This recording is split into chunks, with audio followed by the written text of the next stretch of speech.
Ni bab ke-14. Dapat kau nota ni? Dapat dah. Alhamdulillah. Hari ini kita akan mulakan dengan bab ke-14. Bab ke-13 telah pun selesai minggu lepas. Hari ini kita akan mulakan bab baru dengan satu hadis sahaja di bawahnya, iaitu hadis yang ke-73. Dan ini adalah bab yang ke-14. Seterusnya bab yang ke-15. Babul fahmi fil ilmi. Bab pemahaman dalam ilmu pengetahuan.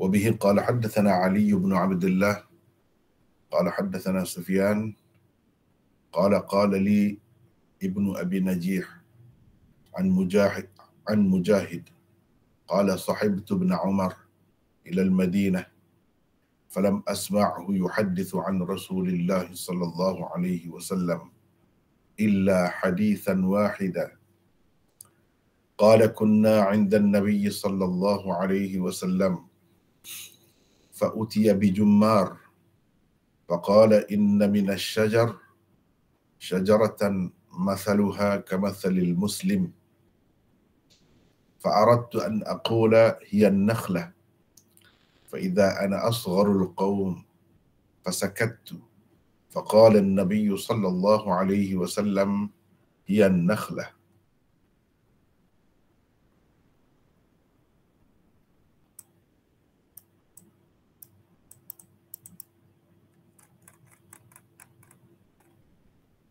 باب الاغتباط في العلم والحكمة. وقال عمر تفقهوا قبل أن تسودوا. قال أبو عبد الله وبعد أن تسودوا. وقد تعلم أصحاب النبي صلى الله عليه وسلم في كبر سنهم. Bab ke-15, minat yang mendalam kepada ilmu dan hikmat. Umar berkata, dalamilah ilmu sebelum kamu dijadikan pemimpin. Abu Abdullah Al-Bukhari berkata, dan setelah kamu dijadikan pemimpin. Kerana sahabat-sahabat Nabi SAW mempelajari ilmu setelah mereka tua.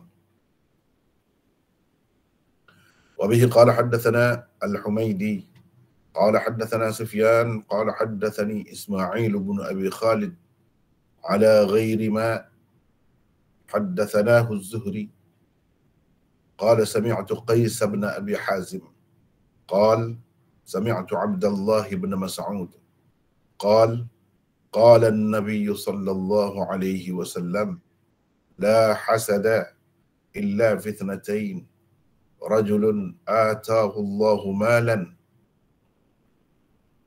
فسلط على هلكته في الحق ورجل آتاه الله الحكمة فهو يقضي بها ويعلمها.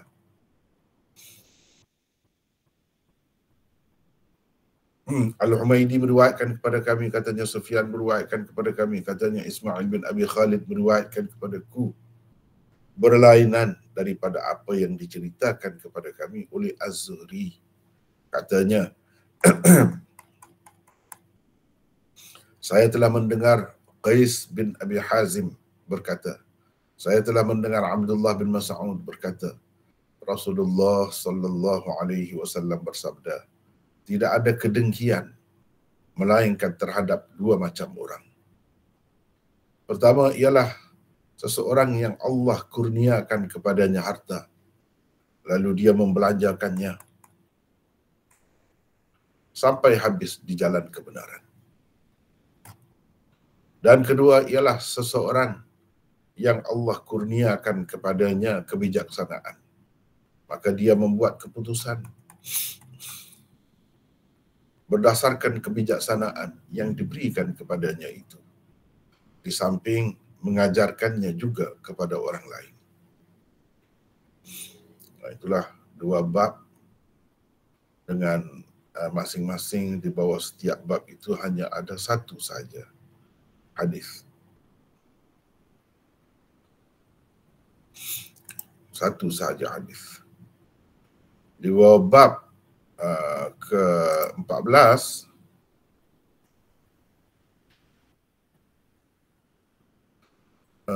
hadisnya sebenarnya kita telah bertemu.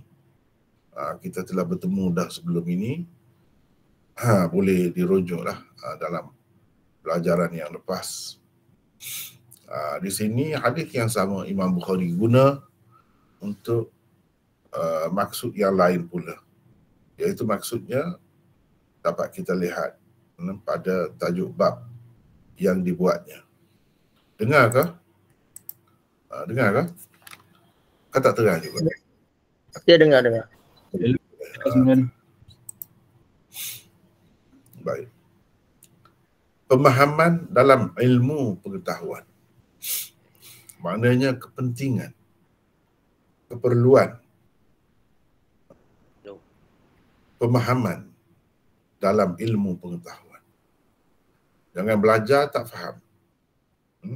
Itu yang tak mahunya. Dan faham tu biar faham betul-betul. Secara mendalam. Kalau bab sebelum ni,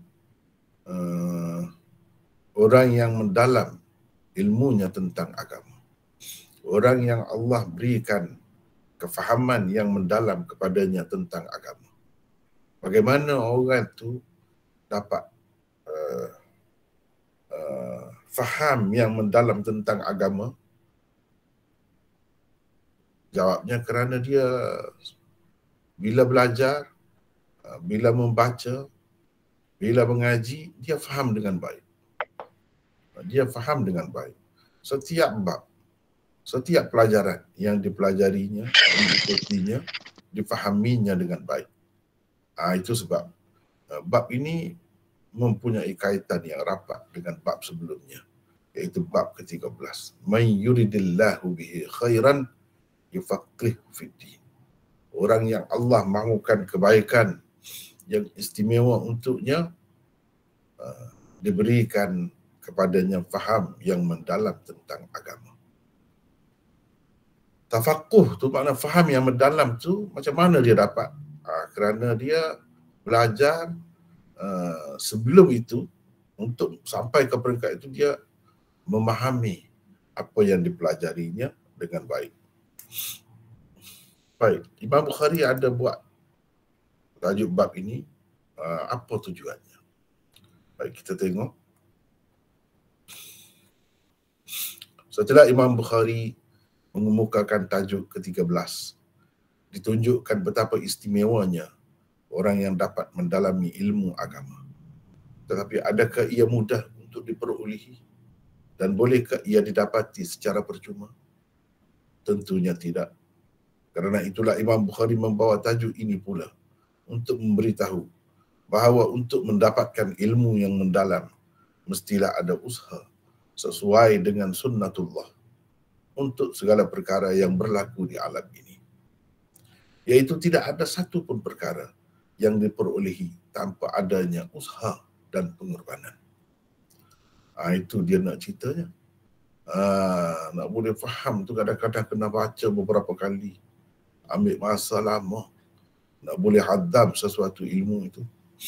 Nak boleh kita guna dengan sepenuhnya. Tanpa kita merujuk lagi kepada buku-buku yang merupakan kaedah atau alat itu. Kita terus dapat mengambil manfaat dan mutiara-mutiara ilmu yang terdapat di dalam Al-Quran dan juga Al-Hadis. Tetapi bukan semua perkara terikat dengan sunnatullah. Terikat dengan hukum adat. Iaitu kena ada usaha dan kena ada pengorbanan. Tanpa usaha dan pengorbanan, apa benda pun tidak akan didapati, tidak akan dapat dicapai. Usaha itu tidak semestinya banyak. Usaha ni tak semestinya banyak. Seperti pada bab-bab sebelum ini kita dapati Nabi SAW menentukan hari-hari yang tertentu untuk mengajar, atau seminggu sekali sahaja dan tidak setiap hari. Kadang-kadang usaha seseorang itu kelihatan lebih, tetapi apa yang diperolehinya tidak seberapa. Semua kebaikan itu milik Allah dan hanya Dialah yang dapat memberikannya kepada sesiapa yang dikehendakinya. Hambanya hanya perlu berusaha untuk menjadi asbab kepada kurniaannya. Contohnya ialah firman Allah Subhanahu wa taala kepada Sayyidatina Maryam, ibu Nabi Isa alaihi salam, wa huzzi ilaiki bi jid'in nakhlah tusaqit alayki rutban janiyya, dan gegarlah ke arahmu, gegarlah ke arahmu batang pokok tamar itu, supaya gugur kepadamu buah tamar yang masak.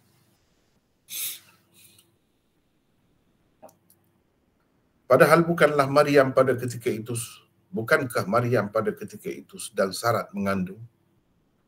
Setakat mana kekuatan seorang perempuan yang sedang syarat mengandung?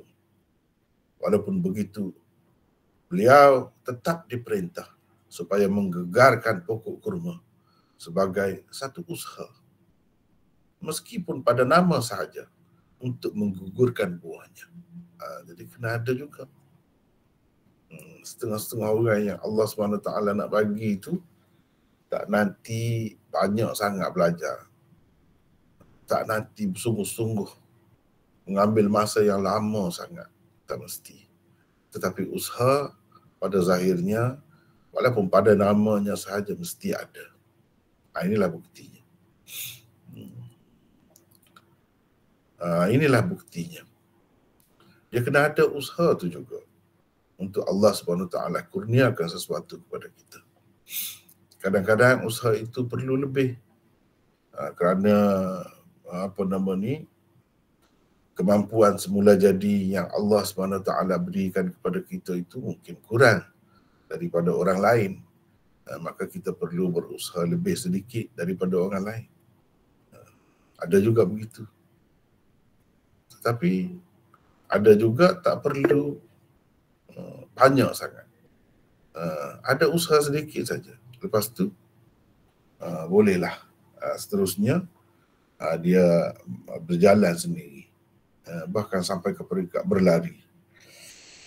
Dengan Allah kurniakan kepadanya apa yang kita panggil ladunni, ilmu ladunni, ilmu ladunni, wa 'allamnahu min ladunna ilma. Kami ajarkan kepadanya ilmu dari sisi kami. Tetapi ya kena ada usaha juga. Tak boleh tak ada usaha langsung.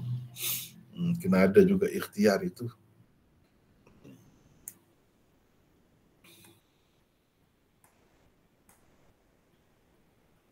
Melalui tajuk bab ini, Imam Bukhari membimbing para penuntut ilmu supaya berusaha dalam pembelajaran demi mencapai kefahaman yang mendalam tentang sesuatu ilmu yang dipelajari. Pemahaman itulah usaha, dan ia boleh dilakukan dengan beberapa cara. Antaranya ialah mendengar dengan lebih teliti, mengikuti cara yang diajar dengan betul, ada semakan dan ulang kaji, ada semakan dan kajian daripada sumber-sumber yang lain, ada persoalan dan pertanyaan sekiranya berada dalam kekeliruan. Pendek kata, seseorang hamba itu tidak boleh hanya berharap kepada pemberian dan kurniaan Allah Subhanahu wa taala semata-mata. Dia kena ada usaha tu. Jangan duduk kira nanti Allah bagi ilmu laduni. Tak boleh begitu. Tak boleh begitu. Bahkan kena bersungguh. Salah satunya ialah beramal dengan apa yang kita telah tahu. Setakat yang kita tahu tu amal, gunakan. Nescaya dalam satu hadis Nabi SAW kata Allah berikan ilmu yang dia belum lagi tahu. Ini pun usaha juga. Perkara kedua yang mahu disampaikan oleh Imam Bukhari menerusi tajuk bab ini ialah berbezanya pemahaman di antara seorang manusia dengan seorang manusia yang lain. Dia berbeza, tak sama. Kemampuan untuk memahami itu diberikan oleh Allah kepada manusia. Ada yang mengambil masa untuk memahami sesuatu perkara, lebih-lebih lagi untuk menghafalnya. Ada orang yang hafal pun cepat, faham pun cepat. Dan bila dia hafal tu, dia tahan lama, ingat lama. Dan bila dia faham tu, dia tidak faham selapis. Berlapis-lapis dia faham. Tetapi ada juga orang yang Allah SWT kurniakan satu saja. Dia cepat menghafal, tapi faham lambat sikit. Boleh jadi juga begitu. Ini macam-macam lah keadaan manusia itu. Tetapi Imam Bukhari menyebutkan pemahaman ilmu, bukan hafalan ilmu. Dia tidak kata hafal, dia kata faham ilmu. Kerana syarat untuk mendalami ilmu tidaklah dengan hafalan, tetapi dengan pemahaman. Kecuali pada perkara-perkara yang mesti dihafal, seperti Al-Quran, hadis dan lain-lain. Itu lainlah. Itu lainlah. Tapi kalau banyak perkara yang lain, tak perlu semua benda hafal. Tak perlu. Yang perlunya faham. Dan apabila kita betul-betul faham, dengan sendirinya kita akan jadi ingat benda tu. Akan jadi ingat. Jadi ingat tu kerana faham betul. Bukan kerana hafal. Dia lebih bermakna lagi daripada hafal semata-mata. Sebab itulah Imam Bukhari buat tajuk ni faham. Pemahaman dalam ilmu pengetahuan. Ini keperluan pemahaman dalam menguasai ilmu pengetahuan. Itulah tajuk tu kalau kita nak sepenuhnya sebutkan. Tetapi cara orang dahulu ni, kitab-kitab dahulu memang direngkang-rengkang begitulah. Kita kena banyak mentakdirkan, mengandaikan apa agaknya yang dibuang di situ. Apa agaknya.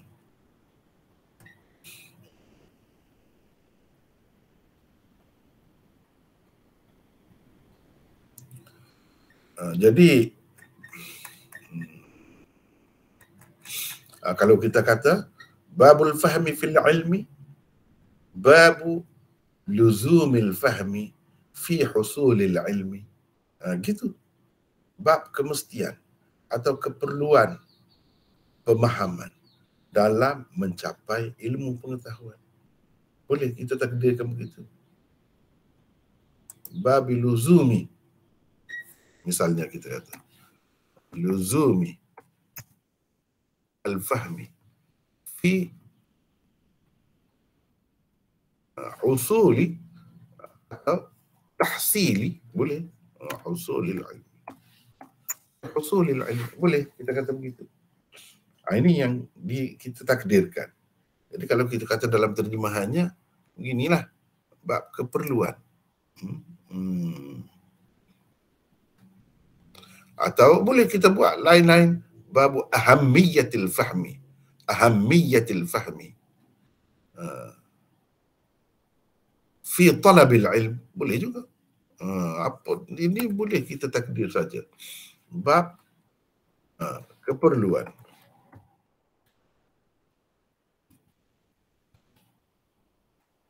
Pemahaman dalam mencapai ilmu. Dalam mencapai ilmu. Keperluan pemahaman dalam mencapai ilmu pengetahuan. Baru nampak sikit kan maksud dia tu, baru lebih jelas. Kalau kita kata luzumil fahmi atau ahammiyatil fahmi fi husulil ilm. Jadi dalam menuntut ilmu, dalam mencapai ilmu ni betapa perlunya kefahaman itu. Itulah yang nak diceritakan oleh Imam Bukhari. Tapi kalau kita nak ringkas, buang saja. Ambil yang asal dia tu. Pemahaman dalam ilmu pengetahuan. Gitu. Pemahaman dalam ilmu pengetahuan macam mana? Tak berapa faham tu. Dalam ilmu pengetahuan tu maksudnya, itu orang panggil penggunaan majaz. Majazul hadf. Majaz buang. Ini biasalah di dalam kitab-kitab, khususnya kitab-kitab lama. Jadi dia ada buang tu. Fil ilmi, mana fi husulil ilmi. Babul luzumil fahmi, buang juga mudhaf dia. Dipanggil mudhafnya. Luzum itu. Atau ahammiyah al-fahmi. Babul fahmi fil ilmi. Begitu. Baik. Pemahaman yang baik akan membuatkan seseorang itu ingat seolah-olah dia telah menghafal apa yang difahaminya. Itu benarnya. Kadang-kadang orang tekan sangat masalah hafal ni. Hafal tu pun bagus, tapi kepada setengah-setengah orang berat sedikit untuk menghafal. Jadi tidak perlu dihafal. Yang lebih perlunya ialah memahami dengan baik. Apabila kita faham dengan baik sesuatu itu, dia macam kita ingatlah, macam kita hafal juga. Bahkan lebih baik lagi sebab hafal tak mestinya faham. Orang yang hafal, budak-budak hafal Quran itu dia faham apa? Tak tahu apa. Apabila seseorang itu menyedari bahawa dirinya susah untuk memahami sesuatu perkara, maka dia perlulah meningkatkan usahanya supaya dapat memahaminya seperti orang lain.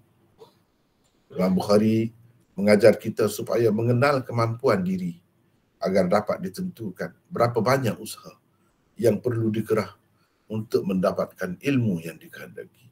Ini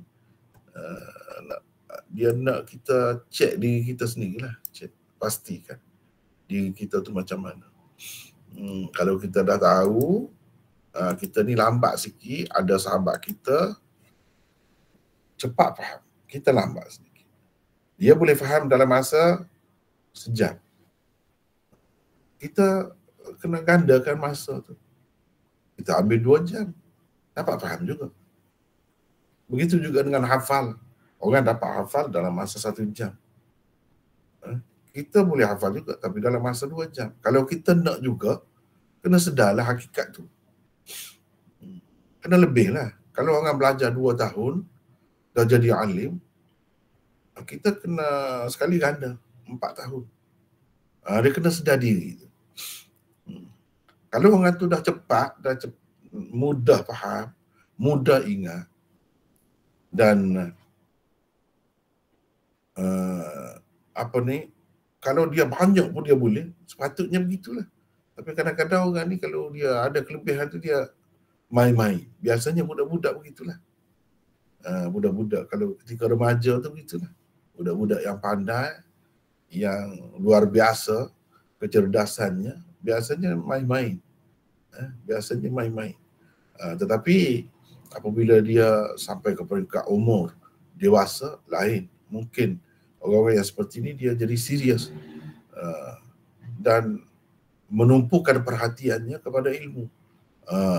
Dengan begitu, dia akan dapat lebih daripada orang.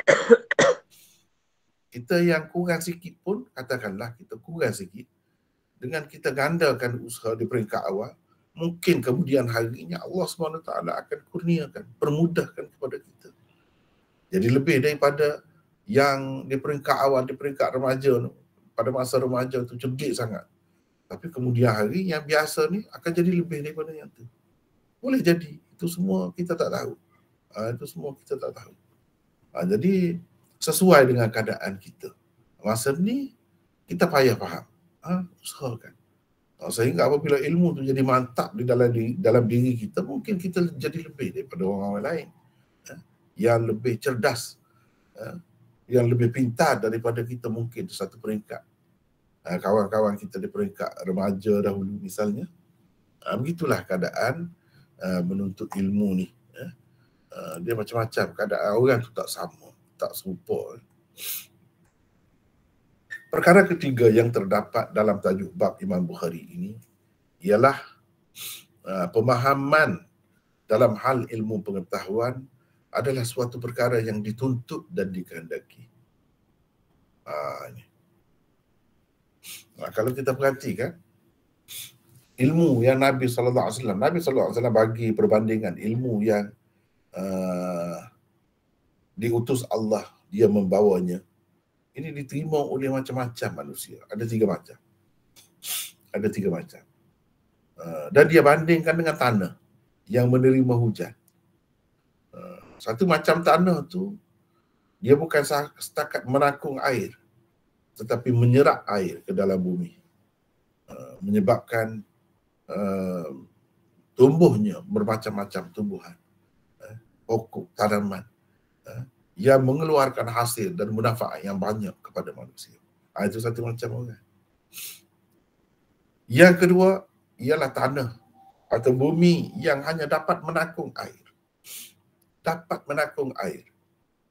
Tetapi dia tidak menyerap ke dalam bumi, ke dalam tanah, dan tidak menghasilkan apa-apa pokok di sekelilingnya. Sekadar menakung air. Tapi air itu bila bertakung di situ, bolehlah orang guna juga. Adalah manfaat juga. Yang ketiga ialah bumi atau tanah yang langsung tidak mendapat apa-apa daripada air itu, tak nampak apa manfaatnya. Tidak menakung air dan tidak juga menyerap air ke dalam buminya,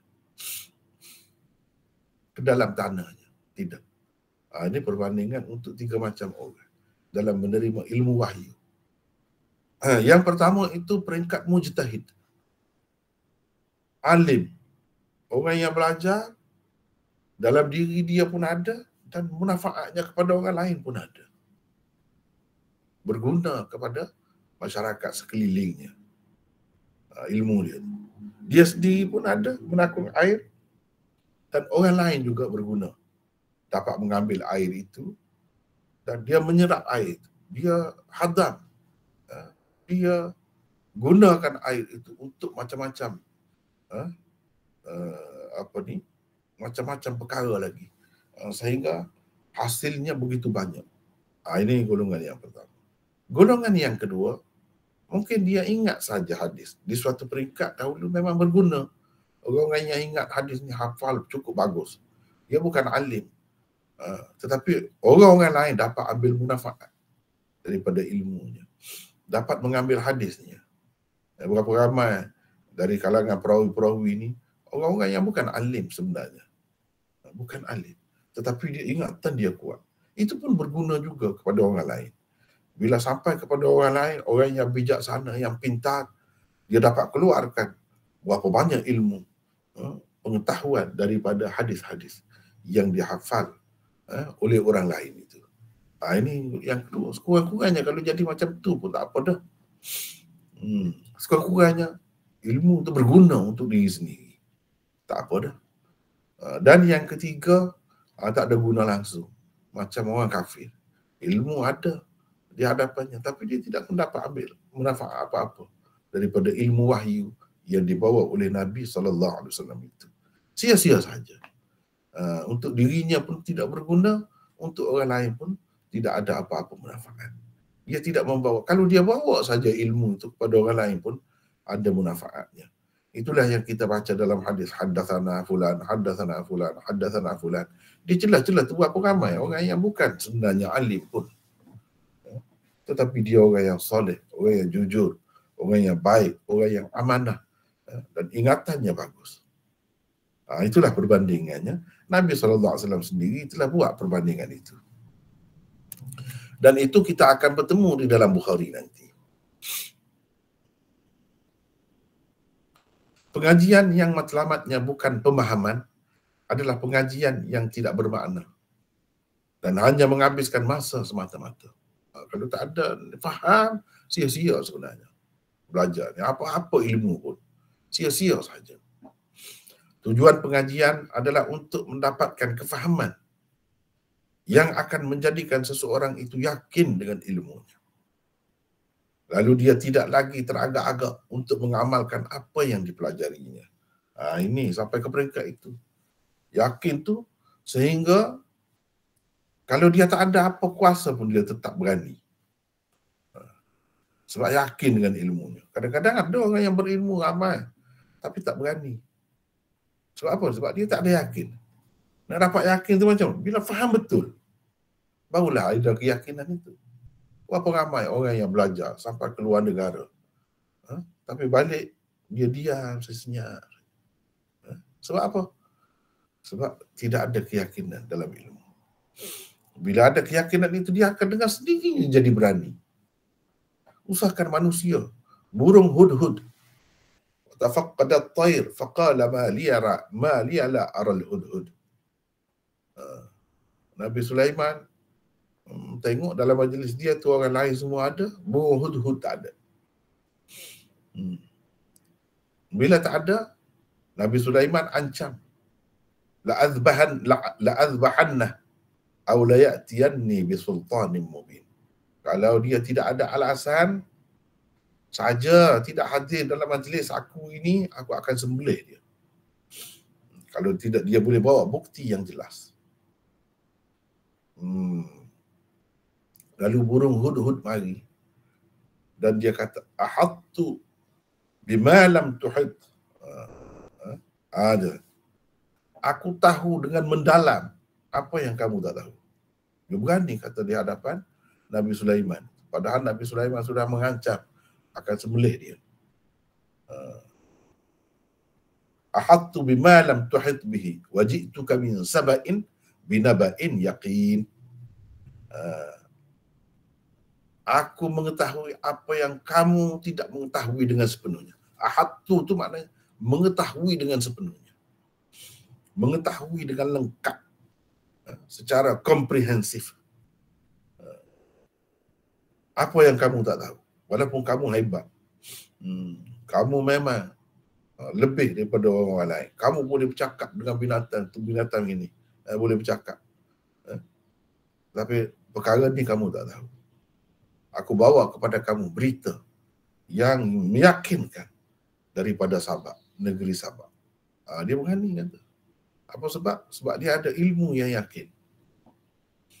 Manusia apabila ada ilmu yang yakin, dengan sendirinya dia akan takut kepada Allah. Kalau dia tak cerita ni, dosa dia ni. Bukan benda-benda sunat ni. Dia tahu ini fardu, wajib. Tak ada orang lain tahu. Dia saja yang tahu. Kalau dia tidak sampaikan kepada orang ramai, tidak sebar kepada orang ramai, maka orang tak tahu benda yang fardu itu. Lalu dia jadi berani. Memberanikan diri. Itu orang berilmu. Orang yang fahamnya mendalam. Kalau tak sampai situ, dia boleh jadi, itulah. Belajar tu ada, sijil ada lah. Bolehlah kerja. Pegang jawatan itu, jawatan ini. Tapi nak buat kadang-kadang yang sudah dia ada kuasa, dia tak tahu nak guna kuasa. Sepatutnya dia sudah ada kuasa, tapi dia tak tahu apa yang harus dibuatnya. Inilah sebab tidak faham secara mendalam. Itulah akibatnya. Walaupun ada kuasa pun tak tahu nak buat apa. Takut itu, takut ini. Nak jaga itu, nak jaga ini. Jaga yang sebenarnya tak patut dijaga pun. Tak patut dijaga pun.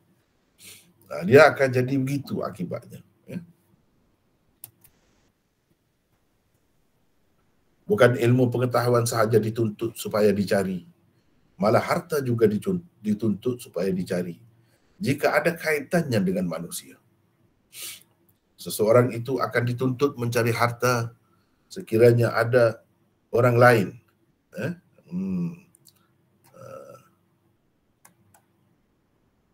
Ni saya nak minta orang lain bacalah ya. Sebab banyak juga kalau saya nak baca ni. Kita minta berkongsi lah. Ada sesiapa nak baca ni? Melayu semua ni nampak. Silakan. Ada sesiapa?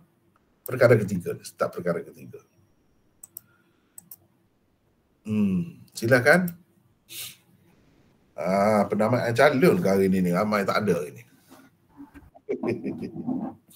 Saya baca banyak. Siapa ni? Siapa? Syahizat. Syahizat ya? Daripada mana Syahizat ni? Shah Alam. Shah Alam. Nah, silakan Syahizat. Itu tempat yang saya gelap. Baca sini. Perkara ketiga yang terdapat dalam tajuk bab Imam Bukhari ini ialah pemahaman dalam hal ilmu pengetahuan adalah suatu perkara yang dituntut dan dikehendaki. Pengajian yang matlamatnya bukan pemahaman adalah pengajian yang tidak bermakna dan hanya menghabiskan masa semata-mata. Tujuan pengajian adalah untuk mendapatkan kefahaman yang akan menjadikan seseorang itu yakin dengan ilmunya. Lalu dia tidak lagi teragak-agak untuk mengamalkan apa yang dipelajarinya. Ya, teruskan.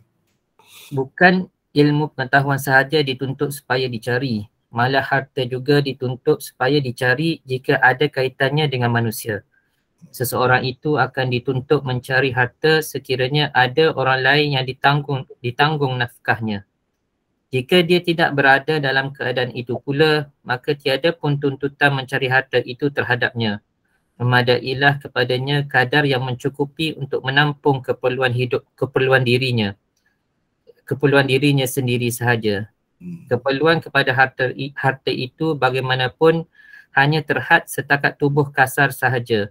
Harta sama sekali tidak dapat memenuhi keperluan jiwa dan rohani manusia. Ilmu pula suatu yang dituntut sepanjang masa, terutama perkara-perkara yang wajib dan fardu. Kelebihan ilmu pula bukan sekadar tubuh tetapi menjadikan jiwa seseorang itu segar, sihat, bahagia, berpuas hati dan seronok. Jiwa yang seronok tidak memerlukan suasana yang seronok. Ada sahaja perkara yang kelihatan susah dari luarnya tetapi diri yang melakukannya penuh dengan kepuasan hati. Ni sekejap Syahizat. Orang yang ahli ilmu kan kenapa dia boleh orang kata tumpu terhadap ilmu dia sampai berjam-jam. Kenapa kita? Sedangkan kita sekejap saja mengantuk. Kalau baca tu macam mengulik untuk tidur kita. Kenapa berbeza? Kalau ahli ilmu tu dia boleh mengkaji itu sampai begitu lama. Dan dia seronok pun. Seronok pun. Tak ada menjadi beban pun kepada dia. Kenapa? Sebab dia sudah dapat itu kemanisan dia. Itulah benarnya. Kemanisan dia. Walaupun dalam keadaan yang sukar sekalipun. Saya nak bagi contohlah. Maulana Abdul Kalam Azad, seorang ulama besar di India. Dan selepas merdeka India, dia dilantik sebagai Menteri Pelajaran. Menteri Pelajaran India. Dia tulis tafsir. 3 kali tulis tafsir. Hidup dia, sepanjang hidup dia menentang penjajah. Sentiasa masuk dalam penjara. Keluar masuk dalam penjara. Bukan kerana apa-apa, kerana memperjuangkan kemerdekaan. Bila dia tulis tafsir dia terjemahanul Quran. Sangat bagus tafsir itu. Tetapi beliau tidak sempat juga menghabiskan tafsir itu. Sebab apa? Sebab kesibukan, kerana terlibat dalam politik. Dia tulis tafsir itu banyak. Lepas tu dia masuk jail, masuk penjara. Bila keluar, balik tengok, bersepah-sepah, bertebaran kertas-kertas yang ditulisnya itu, di sana sini. Sebab apa? Sebab pihak penjajah pergi menceroboh, pergi menggeledah rumahnya, takut ada apa-apa rahsianya, nak cari rahsia. Habis berselera. Dia terpaksa tulis mula pula. Sebab itu tak sudah-sudah tafsir dia. 3 kali macam tu. Dan masuk jail sampai 10 tahun. Masuk jail. Sepanjang hayatnya. Tetapi tenang jiwanya, orangnya. Sampai masa tu perjuangan untuk memerdekakan India lah yang terlibat. Bukan orang Islam sahaja. Orang Hindu pun. Jawaharlal Nehru yang menjadi Perdana Menteri selepas Mahatma Gandhi. Jawaharlal Nehru tu pun masuk penjara juga. Jawaharlal Nehru ceritakan, kami ni kadang-kadang, kata dia, Bila masuk penjara, macam-macam ujian begitu begini. Ada juga ketika lemah. Kadang-kadang putus asa, kadang-kadang sedih lah. Tapi kami tengok Maulana Abdul Kalam Azad tak pernah patah semangat dia. Dengan sebab semangat dia yang kuat tu, kami pun jadi kuat juga. Dia tidak pernah macam mana-mana pun nampak sedih, nampak patah hati, lemah semangat. Tidak.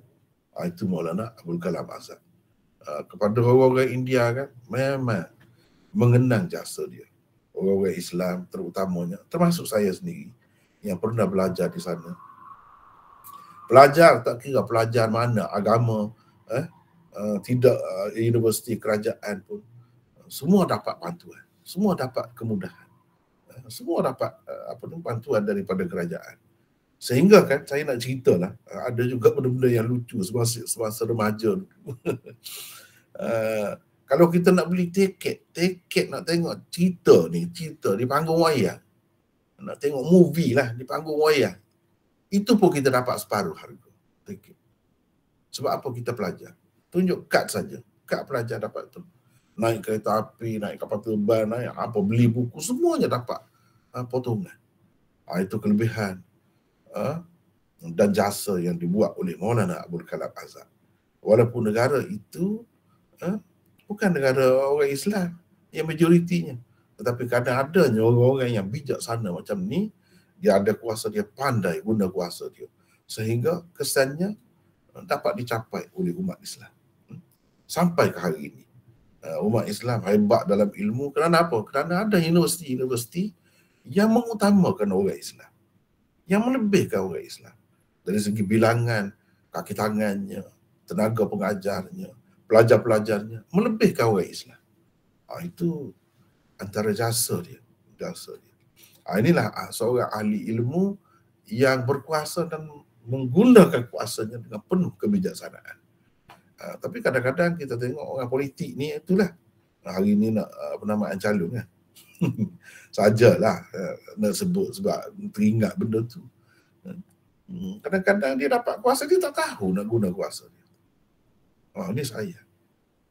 Yang lebih malang lagi, dia guna kuasa tak kena pada tempatnya.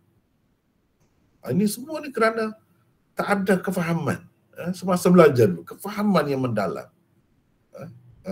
Dia mesti ada faham yang mendalam itu, pemahaman dalam mencari atau mencapai ilmu. Kalau ada itu, insya-Allah seseorang itu akan berguna.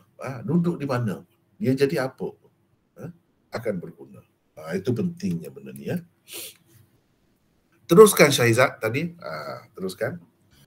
Perkara keempat ialah cara memahami sesuatu perkara itu dapat dilihat dalam contoh hadis bab yang dikemukakan Imam Bukhari, iaitu Ibn Umar tidak melihat kepada persoalan Nabi SAW sahaja, tetapi melihat juga kepada konteks dan suasana, termasuklah perkara yang berlaku sebelum dan selepas sesuatu peristiwa. Sekejap Syahizat ya. Ni contoh ni Imam Bukhari buat mari di bawah tajuk ni satu hadis. Hadis ni dia sudah bawa dah sebelum ni, kita bertemu dah. Dan Imam Bukhari akan bawa banyak kali lagi hadis ni. Dengan maksud yang berbeza-beza. Dia akan buat tajuk-tajuk yang mana maksudnya dia nak cerita tajuk ni kita faham daripada hadis yang sama juga. Pada hadis yang sama kadang-kadang ringkas saja, banyak sekali kita dapat pengajaran daripadanya. Sepatutnya kita mengambil sebanyak mungkin pengajaran ataupun panduan dan pedoman daripada sesuatu hadis itu. Sebagai contohnya, ini cara belajar yang betul lah. Cara belajar yang betul. Kita kena faham macam Ibnu Umar. Nabi tanya, ada satu pokok seperti orang Islam keadaannya, seperti orang Islam. Apa pokok tu? Nabi tanya sahabat-sahabat. Jadi Ibnu Umar ni budak lagi masa tu. Dia sudah terfikir, terlintas dalam kepala dia bahawa pokok yang dimaksudkan oleh Nabi itu bukan pokok yang pelik-pelik sangat, jauh-jauh sangat. Tetapi pokok tu ada di sekeliling mereka sahaja. kadang-kadang dengan sebab soal itu, pertanyaan itu, sahabat-sahabat yang lain terfikir yang jauh-jauh. Takkanlah nak tanya yang dekat-dekat. Yang biasa, yang setiap hari duk tengok. Dia fikir begitu. Tapi Ibnu Umar pula tidak. Sebab dalam hadis ini, melalui saluran yang lain, ada sebut pada ketika itu Nabi sedang pegang umbut. Umbut. Tahu umbut? Kau tak tahu umbut? Apa kita nak kata? Umbut lah bahasa Melayu. Tahu. Boleh faham? Umbut macam umbut nyo, umbut kelapa. Kelapa sawit pun ada umbut. Kelapa biasa pun ada umbut. Ni pokok kurma pun dia ada umbut juga. Umbut tu dalam bahasa Arabnya dipanggil jummar. Jummar. Di tangan Nabi ada jummar pada ketika itu. Nabi duduk makan. Dia kunyah. Mentah-mentah begitulah. Macam kita kunyah carrot ataupun lobak putih dan sebagainya, kita kunyah begitu. Biasalah. Nabi sambil makan itu, dia tanya. Jadi Ibnu Umar ni budak cerdik. Dia fikir, dia tengok Nabi di tangan Nabi duduk makan itu. Mestilah Nabi terlintas pada ketika itu tentang pokok tu. Sebab dia makan umbut kurma, jadi pokok kurma lah sepatutnya. Jadi dia tengok kepada konteks dan suasana. Dia tengok kepada konteks dan suasana. Nabi tanya tu, kenapa? Kenapa timbul pertanyaan itu? Sebab dia duduk makan umbut itu. Nabi SAW nak membimbing sahabat-sahabatnya kepada suatu perkara yang lain. Dia nak buat perumpamaan. Kemudian kita tengok banyaklah di tempat lain perbincangannya, hadis ini akan berulang banyak lagi lah. Kenapa Nabi kata seperti pokok tu serupa dengan orang Islam? Dari sudut mana? Memang banyaklah. Tetapi itu kemudian. Itu yang dipikir oleh orang kemudian. Tetapi yang Ibnu Umar nampak pada masa itu, melihat kepada keadaan Nabi SAW sedang buat apa pada masa itu, dia dah terfikir. Walaupun sahabat-sahabat lain yang lebih tua daripadanya macam-macam fikir, dia jauh-jauh pergi ke dalam hutan. Pokok itulah pokok ini. Akhir sekali kata tak tahulah, Nabi lah lebih tahu. Nabi SAW pun sebut pokok kurma. Itu ya, pokok tamar. Begitulah juga kita dalam memahami sesuatu, kena tengok konteks itu. Kalau satu firman Allah, satu ayat, kena tengok ayat sebelumnya dan tengok ayat selepasnya, baru kita nampak kaitan itu. Cuba tengok Imam Bukhari buat macam mana. Dia buat bab ni. Bab ni ada kaitan dengan bab sebelumnya. Dan nanti ada kaitan pula dengan bab selepasnya.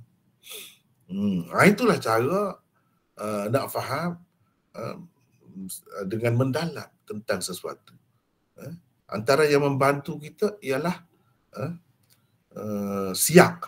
Dipanggil siyak dan sibak. Siyak dan sibak. Mana ayat yang terletak sebelum sesuatu ayat. Yang terletak selepas sesuatu ayat. Sibak maknanya ayat yang terletak sebelum sesuatu ayat. Jadi siyak dan sibak ni ada kalanya berupa ayat juga seperti ayat Quran itu. Ada kalanya tidak begitu seperti perbuatan Nabi SAW. Dia ada konteks dan suasana dia. Keadaannya macam mana. Itu pun kita kena faham juga.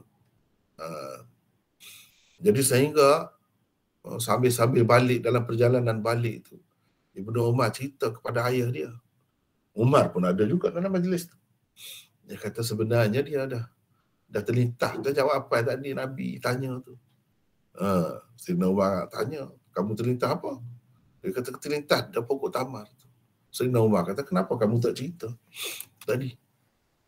Kalau kamu ceritalah, ayah bangga dengan kamu. Ayah rasa lebih baik lagi ayah dapat. Lebih baik lagi daripada ayah dapat unta merah. Unta merah ni sangat mahal lah, berharga. Mana seorang ayah bangga dengan kemampuan, kebolehan dan bakat anaknya dapat dilihat melalui hadis ni. Tapi dalam riwayat ni, riwayat yang ringkas, itu tidak disebutlah. Tidak disebut. Sebab itu kita kena tengok satu hadis ni banyak pada banyak tempat melalui semua saluran riwayat. bukan satu saluran riwayat sahaja. Silakan Syahizat, teruskan baca. Faham adalah satu peringkat di bawah fiqh. Selepas fiqh pula dipanggil hikmah. Imam Bukhari mengingatkan kita bahawa mengetahui jaluran riwayat hadis sahaja tidak memadai. Bahkan perlu difahami juga isi hadis yang diriwayatkan itu. Untuk difahami. Sekejap. Ini pun satu hal juga. Ramai kita tengok orang yang faham hadis secara selapis. Menyebabkan jadi salah sebenarnya. Salah. Keliru. Dan macam-macam timbul anggapan yang bukan-bukan. Itu ada juga tu yang macam tu. Dia belajar hadis dari segi zahir saja. Setengah-setengah tu hafal hadis, tapi maksud dia tu, apa maksud dia? Maksud di sebalik itu, pengajaran daripadanya. Apalagi kalau nak mengesan kesilapan ke atau kekeliruan perawi ke, itu lagi jauh lah. Lagi perlu kepada ilmu yang lebih mendalam. Tetapi kalau setakat yang zahir itu pun tak faham, sehingga jadi keliru, jadi berbalah sama sendiri, tuduh-menuduh, kerana tak faham. Ini pun satu hal juga.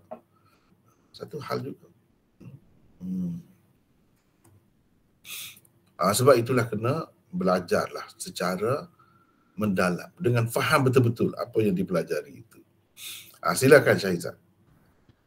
Untuk difahami sesuatu ilmu, perlulah dilakukan muzakarah dan mutala'ah, yakni ulang kaji. Untuk faham secara mendalam pula, perlu diperhatikan corak keadaan dahulu dan kemudian. Diperhatikan suasana ketika berlaku sesuatu peristiwa. Ini kan semua bukan dalam bab ilmu saja, dalam bab apa-apa pun. Penyelidikan, polis nak mengesan sesuatu jenayah yang berlaku pun perlu semua ni. Ambil kira semua ni. Barulah dapat keputusan yang betul. Habis di situ ya. Baik. Kita nak tengok hadis pula, dah masuk hadis ni. Wa bihi qala haddatsana Ali bin Abdullah qala haddatsana Sufyan. Ali bin Abdullah ni Ali Al-Madini, seorang tokoh ulama rijal yang besar itu. Selalu kalau kita bincangkan tentang perawi, nama dia ni akan keluar. Ibnul Madini berkata. Ibnul Madini ni dia ni lah. Ali bin Abdullah Al-Madini. Baik. Ali bin Abdullah lebih terkenal dengan Ali Ibnul Madini. Dia guru Imam Bukhari. Patutlah Imam Bukhari jadi seorang yang hebat dalam bidang hadis dan juga tentang rijal hadis. Seterusnya, aku meriwayatkan kepadaku daripada Mujahid, katanya, aku menemani Ibnu Umar dalam perjalanan ke Madinah. Aku tidak mendengar dia meriwayatkan daripada Rasulullah sallallahu alaihi wasallam kecuali satu hadis sahaja. Di sini kita ada nota di sini. Kita ada nota dia. Dia kata Mujahid kata. Mujahid ni tabi'i. Dia kata dia bersama Ibnu Umar berjalan jauh lah dalam perjalanan ke Madinah tu. Dia tak ada dengar Abdullah bin Umar ni meriwayatkan apa-apa hadis kecuali satu saja. Kenapa begitu? Iaitu katanya, inilah hadis ni satu. Sahabat, kenapa begitu? Sahabat sangat bercermat dalam meriwayatkan hadis. Sehingga sepanjang perjalanannya itu beliau hanya meriwayatkan satu sahaja hadis. Tidak kata nak bagi banyak hadis, tidak. Setengah-setengah sahabat itu dia pegang dengan pendapat lah. Pendapat kita kata, kalau kemudian ni pendapat yang mengatakan tak boleh meriwayatkan hadis berdasarkan makna dia. Dia kena meriwayatkan hadis ni berdasarkan lafaz dia macam mana. Tetapi nampaknya Ibnu Umar ni bukanlah maksudnya begitu. Sebab dia pun tidak termasuk dalam golongan sahabat yang berpendapat begitu. Tetapi ramai juga sahabat yang memang berpendapat begitu. Dengan sebab itulah riwayat dia tak banyak. Tapi Ibnu Umar ni banyak juga. Dari riwayat dia tu kita dapat macam-macam. Lafaz dia tu berbeza-beza. Jadi berbeza tu kerana dia sendiri ada kalanya cerita ringkas, ada kalanya cerita detail. Itu sebabnya. Jadi Ibnu Umar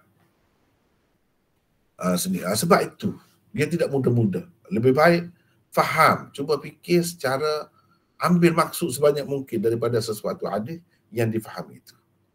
Dan amalkannya. Ini sikap sahabat.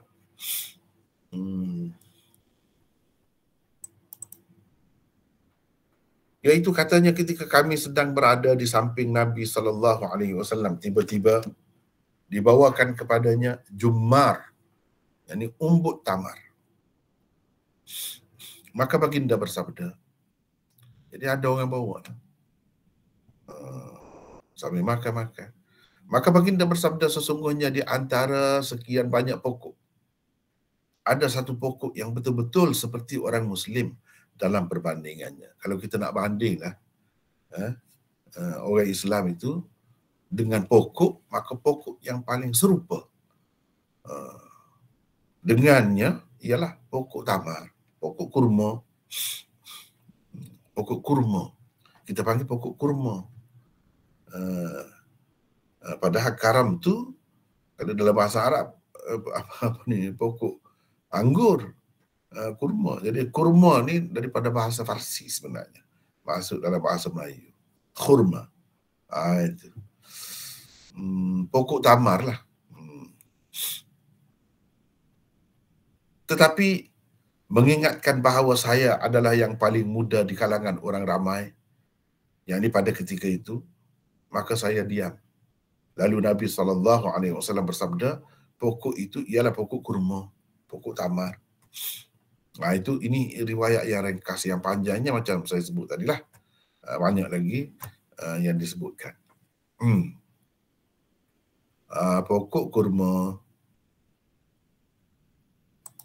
Tentang perbandingannya seperti orang Islam itu kita telah sebut dah sebelum ni, dan nanti akan ada beberapa kali lagi Imam Bukhari ulangi hadis ini di bawah bab-bab yang lain. Silakan Syahizat tadi, teruskan baca lagi. Ibnu Umar mengetahui jawapannya kerana melihat suasana ketika peristiwa ini berlaku dan apa yang berlaku sebelumnya, iaitu dibawakan umbut kurma kepada baginda. Baginda memakannya, mereka pula berada di sekitar pokok kurma. Begitulah juga seorang pelajar yang ingin membaca sesuatu bab. Mestilah juga dibaca bab sebelum dan selepasnya atau yang dipanggil siyak dan sibaknya. Jika masih belum mendapat penjelasan tentangnya, perlulah dibuka kitab lain pula untuk mengetahui dengan lebih lanjut tentang sesuatu permasalahan.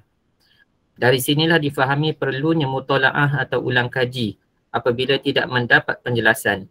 Apabila sesuatu permasalahan tidak dapat difahami dengan kadar sendiri, maka perlulah dicari teman untuk mengulang kaji bersama atau muzakarah.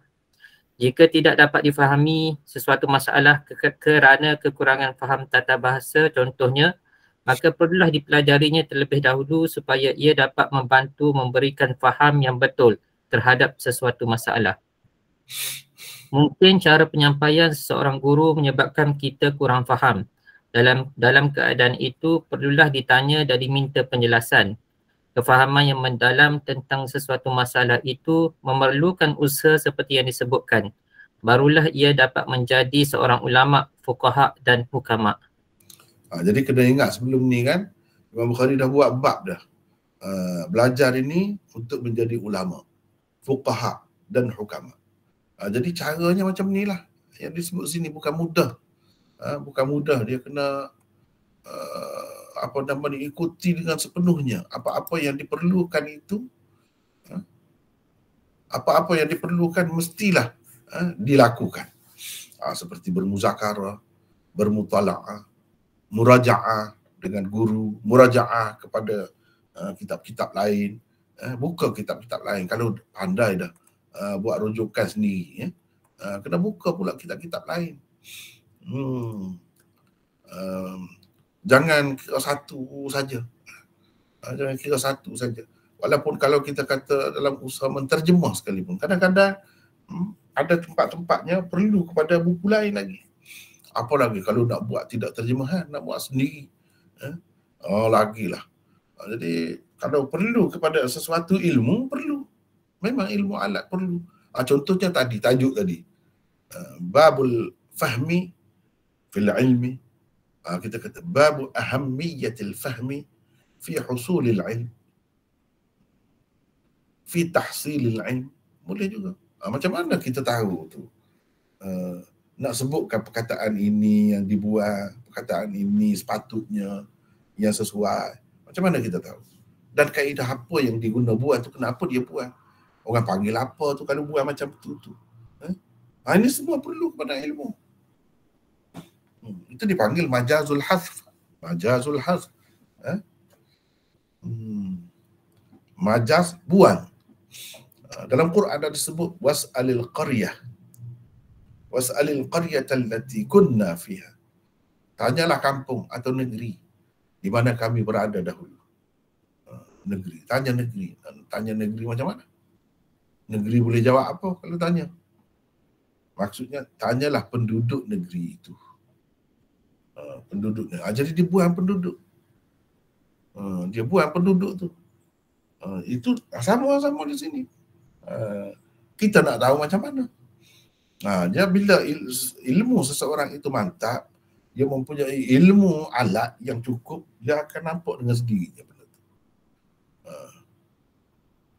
Malakah yang ada padanya, malakah, kemampuan yang sudah sebati dengan dirinya, akan mendorongnya berkata begini sepatutnya. Itulah yang kita nak dapat. Malakah tu bukan senang. Nak dapat malakah dipanggil. Malakah tu satu kemampuan lah, daya untuk memahami sesuatu. Setelah adanya daya itu kita boleh faham. Boleh faham dengan betul. Di sini sepatutnya begini. Dan kita boleh mengesan di mana salahnya. Kadang-kadang kita baca kitab itu salah cetak. Baik dari segi barisnya atau dari segi kedudukannya. Itu semua kena boleh kesan lah. Kalau tak boleh kesan benda tu, maknanya ilmu itu belum lagi mantap. Kita kena berusaha lagi lah. Kena berusaha lagi ya. Lepas tu di sini. Tetapi mengingatkan bahawa saya adalah yang paling muda di kalangan orang ramai pada ketika itu. Jadi Ibnu Umar kata. Jadi ini juga menunjukkan cerdiknya budak tu, Ibnu Umar. Kemudiannya dia ni mendapat julukan Syekhus Sahabah. Ibnu Umar ni terkenal sebagai Syekhus Sahabah, maha guru di kalangan sahabat. Tengok, masa kecil dia tu bakat dia sudah macam tu. Maha guru di kalangan sahabat. Dia ni. Jadi orang yang berbakat tu dapat kita tengok bakatnya pada masa kecil lagi kadang-kadang. Yang macam ni dia boleh pergi jauh lah. Macam Ibnu Umar. Sehingga dia ni kalau dalam mazhab Malik di kalangan sahabat nombor 1. Rujukan yang pertama. Sebab itu kalau kita buka kitab Muwatta' Imam Malik, penuh dengan riwayat dia dan pandangan dia, perbuatan dia. Itulah yang dikemukakan oleh Imam Malik. Rujukan utama Imam Malik ialah Ibnu Umar. Inilah Ibnu Umar. Makna dia adab pun tinggi. Tidak kata dah tahu, nak bagi cakap saja dengan suara yang tinggi di hadapan orang tua. Tidak. Dia diam saja. Sebab apa? Tengok beradab dengan orang tua. Itu pun kena jaga juga. Maka saya diam. Lalu Nabi SAW bersabda, pokok itu ialah pokok kurma. Nabi sendiri jawab. Dalam riwayat lain, sahabat-sahabat mengakulah, serahkan kepada Rasulullah lah. Bahkan ada yang sebut pokok itu tak kena, pokok ini tak kena. Jadi akhir sekali Nabi SAW kata pokok itu ialah pokok kurma. Silakan apa ni? Syahizat lagi baca. Imam Bukhari membawakan hadis pokok kurma ini sekali lagi untuk memberitahu bahawa ulang kaji terhadap maklumat yang telah ditemui sebelum ini akan membantu menemukan suatu perkara baru darinya. Hadis ini juga menjadi contoh fiqh Ibnu Umar yang telah memerhatikan suasana ketika Rasulullah SAW menanyakan para sahabat. Jadi itulah Imam Bukhari sebenarnya telah kemukakan dah hadis ini dan kita sudah bincang dan tentang hadis ini. Ini sekali lagi dia kemukakan di sini di bawah tajuk yang lain. Dan ini tidak dipanggil pengulangan dalam Sahih Bukhari. Imam Bukhari berjanji untuk tidak mengulang hadis yang sama. Sedangkan kita tengok banyak berulang. Termasuklah hadis ini. Jawabnya berulang dengan maksud yang sama. Yang macam tu tak ada. Tajuk dia pun tidak sama. Kalau ada pun maksudnya lain. Begitu juga kalau ada macam hadis ni berulang banyak kali, maksudnya lain. Ini dia letak di bawah bab lain. Hadis sama. Apa tujuan dia? Tujuan dia nak ajar kita ialah hadis ini banyak pengajaran di dalamnya. Kalau kita nak buat tajuk lah, banyak boleh buat tajuk. Di bawah tajuk ni pun sesuai juga hadis ini dijadikan sebagai buktinya. Di bawah tajuk ini pun sesuai juga hadis yang sama dibawakan sebagai dalilnya. Itu maksud Imam Bukhari buat begini. Dia nak ajar kita benda yang sama. Kalau kita pandai, kita boleh guna untuk macam-macam. Macam saya selalu buat contoh orang yang pandai memasak lah. Orang perempuan, peserta kita ni pun ada juga yang perempuan kan. Yang pandai memasak, ada tepung gandum. Berapa macam jenis, berapa jenis kuih dia boleh buat dengan tepung gandum. Tapi kalau tak pandai, lempeng pun tak boleh buat. Itulah maksudnya. Kalau pandai, hadis yang sama. Boleh buat macam-macam. Tepung beras berapa banyak? Setengah benda tu orang buat dengan tepung beras. Bukan dengan tepung gandum. Macam-macam juga kuih dia buat. Orang kita pandai sangatlah buat kuih ni. Macam-macam tepung. Tepung jagung, tepung itu, tepung ini dibuat macam-macam kuih. Jawabnya, hadis yang sama. Memberi banyak pengajaran. Memberi banyak panduan. Sehingga kita boleh letak di bawah berbagai-bagai tajuk. Itu maksudnya ya. Saya rasa ni kita pergi tajuk lain. Saya rasa kalau tajuk ni tak sempat pula kita hari ni. Kita ada satu lagi kuliah 99 usul dirayah. Jadi saya rasa untuk kitab Sahih Bukhari ni hari ni sekadar itulah.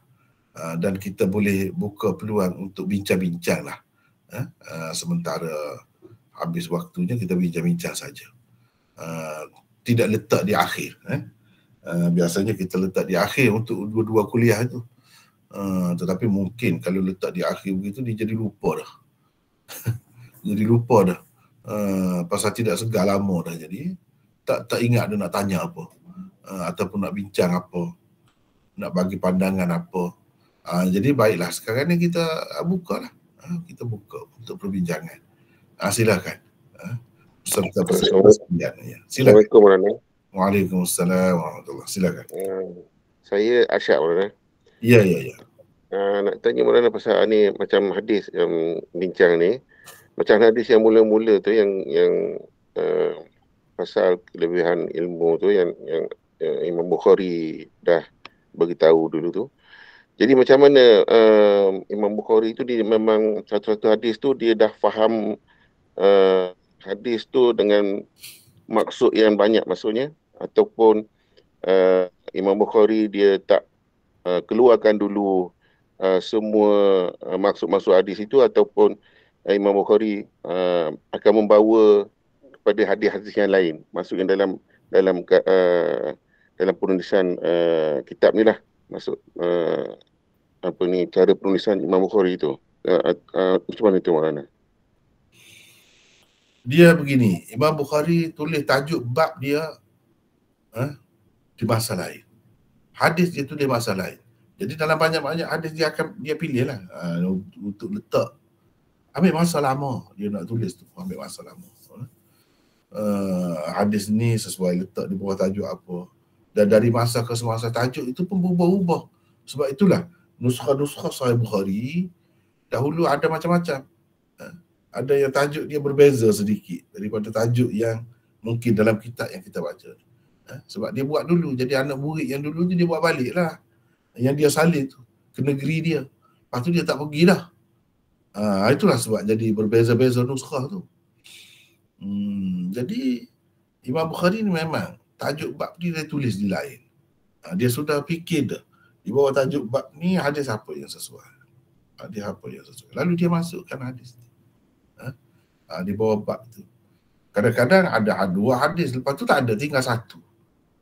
Dalam setengah nuskah ada dua. Dalam setengah nuskah pula ada satu saja. Di situ banyaklah perbincangan dan kita pun yang lepas pun kita dah bertemu dah macam tu. Jadi begitulah caranya ya. Ambil masa lama lah. Memanglah seseorang pengarang tu kadang-kadang dia tulis buku lama ambil masa. Mungkin kerana kesibukan yang lain, ya satu dia tulis benda lain juga, bukan buku tu saja. Mungkin juga dia nak teliti lah. Sebab itulah kitab dia jadi top. Sampai ke hari ni pun masih nombor 1. Walaupun 1000 tahun lebih dah. 1000 tahun lebih bukan main-main. Bukan setahun dua, bukan 10 tahun dah. 1000 tahun lebih dah. Masih lagi top.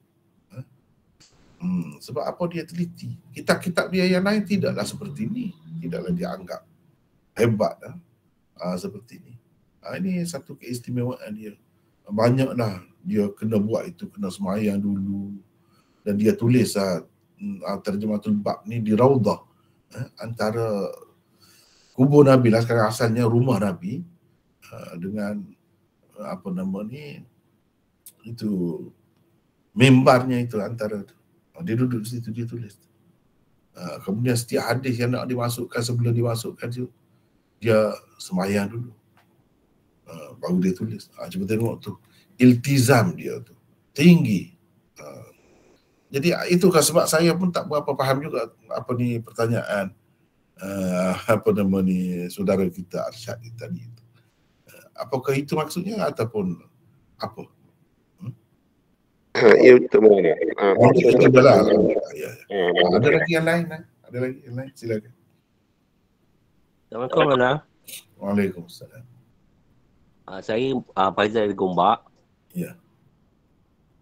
Nak tanya, Imam Bukhari maksudnya dalam kitab-kitab dia lain tu, maksudnya dia diriwayatkan hadis daif ke ataupun hadis yang biasa sampaikan untuk kitab yang tu tak berapa nak popular dibandingkan kitab Sahih Bukhari tu? Nak tanya Maulana. Benar begitu. Maknanya dari segi perawi-perawi dia tidaklah seketat untuk Sahih Bukhari. Misalnya dalam kitab dia Al-Adabul Mufrad. Banyak perawi yang ada dalam tu hadisnya tak ada dalam Bukhari. Dalam Sahih Bukhari. Tetapi dalam kitab tu ada. Mana tahap kesahihan perawi itu tidak tinggilah. Tapi dia masuk dalam kitab tu. Dalam kitab dia At-Tarikhul Kabir misalnya, bahkan ada. Hadis dhaif pun ada. Yang maudhu' pun ada. Maksud dianya ada maksud dia yang tersendirilah. Itu kita belajar baru kita tahu. Kadang-kadang seseorang pengarang itu dia bawa sesuatu hadis maudhu' untuk iktibar. Untuk dibuat perbandingan oleh ahli ilmu kemudian. Gitu. Memang tak sambung. Iltizam Imam Bukhari untuk kitab sahih dia ni tinggilah. Ketatlah, susahlah, banyak perkara. Dan menyusahkan dia sendiri. Dengan sebab itu walaupun ada hadis yang sahih, tapi dia tak boleh masuk dalam kitab dia sebab dia ada dia sudah berjanji dah untuk memasukkan ke dalam kitabnya ini yang paling tinggi kesahihannya. Semata-mata sahih saja belum lagi.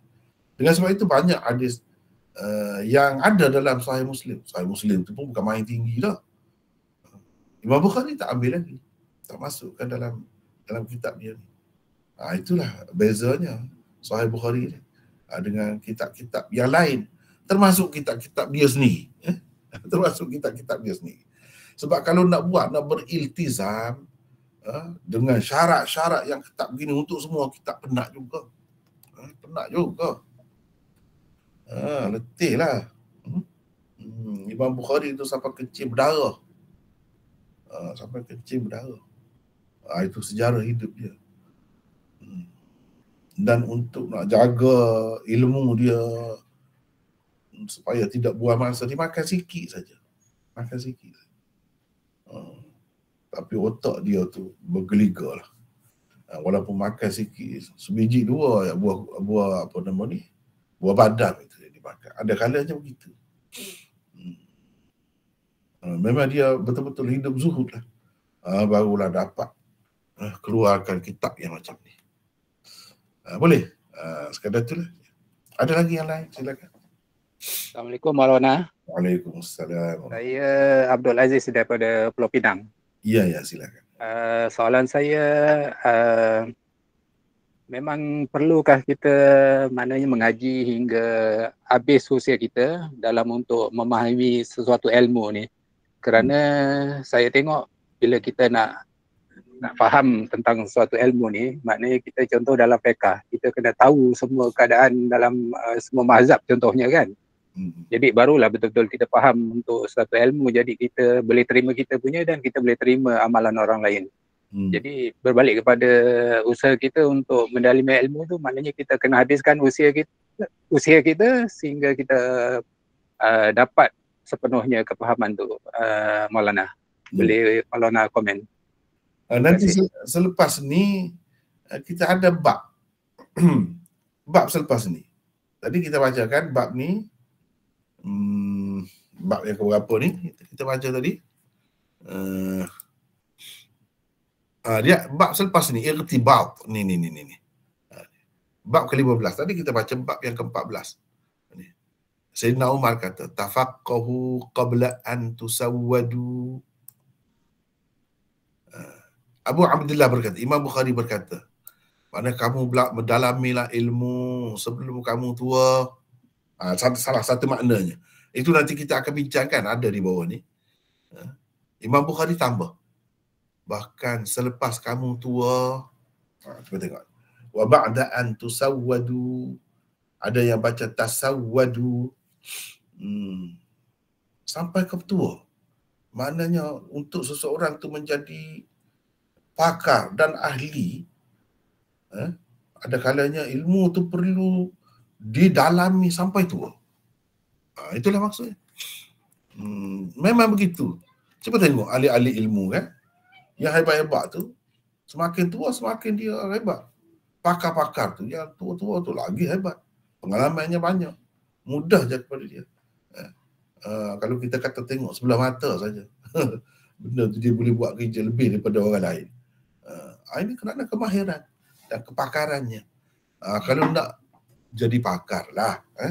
Kalau tidak, tak perlu pun sampai peringkat tu. Itu masing-masing tengoklah. Kalau nak betul-betul jadi ahli, memang ilmu ni dia sampai tua, sampai mati. Bidang apa pun sebenarnya. Bidang apa pun. Dia kena membaca terus, baca terus. Saya sendirilah. Saya rasa lebih banyak yang saya belajar melalui pembacaan daripada saya belajar dulu. Itu sedikit sangat. Macam dibagi kunci saja. Yang kita belajar beberapa tahun dulu itu macam kunci saja. Kita dapat lebih banyak lah. Mana belajar terus lah. Belajar terus dengan macam mana? Kepada orang yang sudah mempunyai cukup alat-alat ataupun persediaan untuk mendalami ilmu, bacalah. Kajilah. Itu lebih banyak lagi daripada yang kita belajar, yang kita dapat melalui pembelajaran dahulu. Itu pengalaman saya sendiri. Orang lain pun saya rasa sama. Dalam bidang lain pun begitu. Memang begitu. Tapi kadang-kadang itulah malangnya. Setengah-setengah dia belajar separuh, sekerat saja kata, lepas tu dia berhenti. Kadang-kadang dia rasa cukup, tak perlu tambah dah. Ini bahaya. Ini bahaya. Kadang-kadang dia mula menafikan orang lain, pendapat orang lain, pandangan orang lain. Padahal dia tak belajar habis. Sepatutnya kalau dia baca lagi, paling tidak bacalah. Kalau dia ada kemampuan ataupun belajar lagi, dia akan tahu sepatutnya. Tapi kadang-kadang dah dia setakat itu dia rasa cukup dah. Betul kalau kita nak untuk orang kampung kita saja mungkinlah cukup sekadar itu. Untuk kita mengajar di sekolah di peringkat-peringkat tertentu mungkin cukup. Apabila terikat dengan buku-buku sukatan yang memang terhad itu, bolehlah. Tetapi kalau untuk pergi lebih jauh, untuk jadi alim, untuk jadi fuqaha, ulama, fuqaha dan hukama, tak boleh. Jadi sekarang ni Imam Bukhari pergi kepada yang nak belajar secara mendalam. Sebelum ni seminggu sekali itu untuk orang ramai, untuk orang biasa, itu pun ilmu juga, mengajar juga. Sekarang ni dia mula nak pergi kepada belajar secara mendalam sehingga jadi mahir, sehingga jadi pakar. Itu maksudnya. Ya. Ada lagi yang lain, silakan. Assalamualaikum Maulana. Waalaikumsalam warahmatullahi wabarakatuh. Saya nak tanya pasal tadi Maulana sebut pasal kitab Bukhari yang kedua tu ada Bul Mufrad Jadi berkenaan dengan kitab ni, saya nak tahu hadis-hadis yang tidak sahih dalam itu, adakah Imam Bukhari bawa sebagai perbandingan sahaja, bukan untuk dibuat hujah? Sebab ada setengah pihak yang cenderung ke arah fadail amal ni, dia menggunakan alasan Bukhari sendiri bermudah-mudah bertasahu dengan hadis dhaif dalam Adabul Mufrad sebagai senjata mereka untuk sebarkan hadis-hadis dhaif ni. Jadi saya nak tanya, tujuan Imam Bukhari yang bawa hadis dhaif dalam Adabul Mufrad tu adakah sebagai untuk perbandingan sahaja, bukan untuk dibuat hujah? Terima kasih Maulana. Ya, seperti kita dah sebut tadi sedikit tentang Adabul Mufrad itu. Sebab itulah ada usaha-usaha sentiasa sampai hari ini pun ada orang yang takhrijkan hadisnya, ada orang yang tahqiq kitab itu. Jadi sebutkan hadis ini untuk memudahkan orang kemudian, supaya orang tahu dalam bab hukum ini semua ni dia kena dah ada asas, sebenarnya asas tentang hujah-hujah dalam agama. Kalau hadis macam mana boleh dibuat hujah. Kalau dalam fiqh misalnya hadis dhaif tak boleh. Jadi itu semua sudah tahu, dia tak perlu cerita dah di situ. Kalau dia bawa hadis dhaif, tengoklah ini berkenaan dengan hukum, kalau kita nak pakai. Kalau berkenaan dengan hukum tak boleh. Tapi dulu Imam Bukhari tak ada buat hadis ni sahih ke dhaif ke apa dia. Tak ada buat. Itu dibuat oleh orang-orang lain. Macam-macam lah sekarang ni ada buat. Itu memudahkan kita orang kemudian ini untuk nak tahu kedudukan hadis itu. Jadi tujuan Imam Bukhari kemukakan hadis-hadis seperti itu sebab dalam bab fadail memang hadis dhaif boleh digunakan, kalau tidak lemah sangat, kalau ada sokongan daripada hadis-hadis yang lain, memang boleh. Ataupun untuk iktibar, untuk buat perbandingan, boleh jadi juga begitu.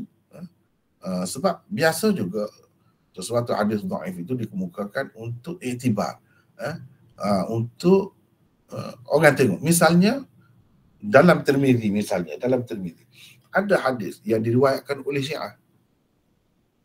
Kenapa Imam Tirmizi ambil riwayat Syiah pula?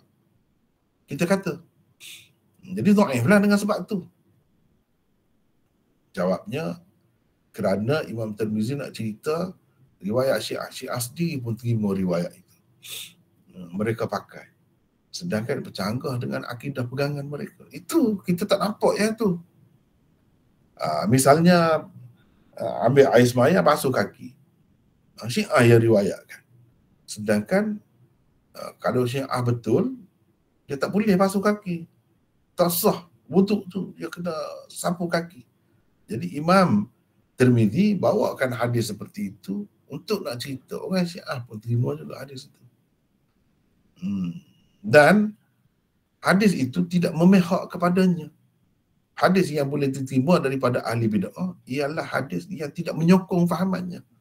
Kalau fahamannya menyokong fahamannya, ya itu tak boleh basuh kaki, kena sapu kaki. Tetapi yang Imam Tirmizi terima hadis Syiah itu, perawinya Syiah itu, hadis yang tidak menyokong fahamannya. Itu antara syarat boleh diterima hadis daripada perawi yang dhaif dengan sebab dia tu ahli bid'ah. Itu pun untuk iktibar lah, untuk kita tengok, cuba tengok ni. Syiah sendiri pun terima riwayat itu. Dan ini tidak menyokong pendapatnya. Jadi kita boleh terima lah apabila ada syarat itu. Dan bukan kita jadikan riwayat dia tu semata-mata sebagai asas, sebagai pegangannya, sebagai sokongan saja. Jadi hadis-hadis dhaif ni ada kalanya dikemukakan sebagai sokongan kepada riwayat sahih yang sedia ada. Itulah maksudnya macam-macam lah. Bukhari pun dalam Al-Adabul Mufrad begitu. Sekarang ni kalau nak belilah, kena belilah yang ada takhrij hadis untuk memudahkan kita. Dan kalau kita pelajar hadis untuk membiasakan kita mengenal perawi-perawi yang dhaif tu. Sebab kalau hadis tu dhaif, dia akan cerita perawi ni dhaif, nama apa, nama-nama kita jadi mudahlah nak ingat bila kita biasa dengan kitab-kitab yang ada takhrij tu hadisnya. Itulah sekadarnya, wallahu a'lam. Ada lagi yang lain, silakan.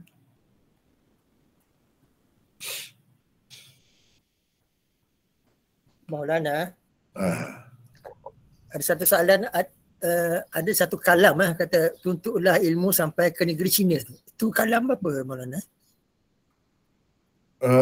Itu ulama berbeza pendapat, tetapi ramai daripada mereka mengatakan itu bukan hadis Nabi SAW. Atau kalau diterima pun itu hadis dhaif. Begitulah, hadis dhaif. Itulah. Jadi saya rasa kita berhenti setakat itulah dulu ya. Dan kita berehat sekejap. Lepas tu akan sambung pula. Saya rasa kalau dengan macam ni agak hidup sikit. Lepas kita belajar tu terus ada soal jawab. Jadi lebih ingat, masih segar lagi yang kita belajar. Kalau kita letak di ujung tu, ada lupa dah. Sebab apa? Penuh dengan pelajaran baru yang kita belajar. Penuh dengan mata pelajaran lain pula dalam kepala. Lupa dah nak tanya tadi. Jadi saya rasa elok juga kalau kita buat begini. Kalau tidak selalu pun kadang-kadang elok juga. Jadi setakat itulah dulu kita berhenti untuk berehat seketika ya. Lepas tu kita sambung lagi dalam setengah jam selepas ini insya-Allah. Wallahu a'lam. Assalamualaikum. Waalaikumsalam. Terima kasih Maulana. Terima kasih.